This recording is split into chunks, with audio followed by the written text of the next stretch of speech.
गोस्वामी है, अच्छा है नी? उनकी संतान है, तो उससे जो है ब्राह्मण क्षत्रिय वैश्य गोस्वामियों से दीक्षा लेते हैं। अब एक का प्रश्न आया, हमको बोला महाराज जी को ये बताए कि गोसाई किससे दीक्षा लेगा? मैंने कहा गोसाई दीक्षा उससे लेगा जो पूर्व गोसाई त्यागी बन गया, जो पहले के गोसाई था, और गोस्वामी होने के बाद जब वो 50-60 साल से ऊपर हो जाता है और फिर वो वानप्रस्थ को प्राप्त होता है, तो वो वानप्रस्थ जो प्राप्त होकर जो धुनाधारी बनता है, मठ में रहता है, वो उससे दीक्षा लेगा, है नी?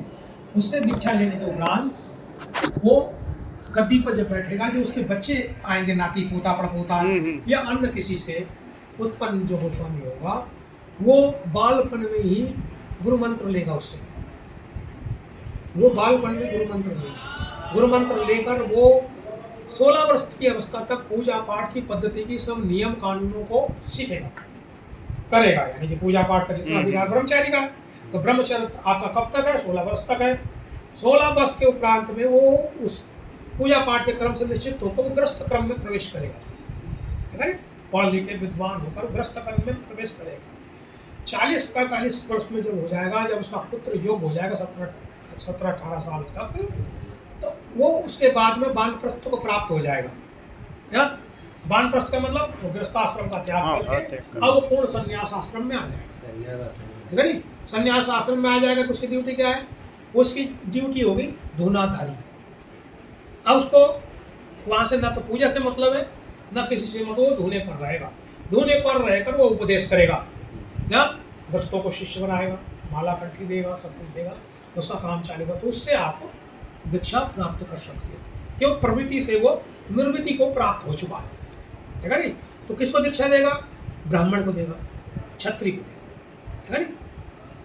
ब्राह्मण, क्षत्रिय, वैश्य, गोसाई, तीन ही को दीक्षा देने का अधिकार है। हरिजन को नहीं देगा वो दीक्षा, किसी को जिसका पानी नहीं चलता उसको वो दीक्षा नहीं देगा। उसको राम मंत्र लेने का अधिकार है।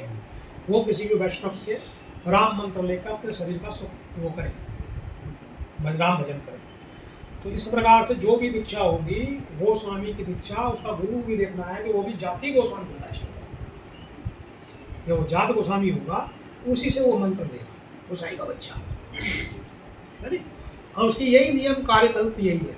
इतने वर्ष तक आपको मंदिर के पूजा पाठ, अपनी पद्धति, अपने नियम कानूनों का पालन करें।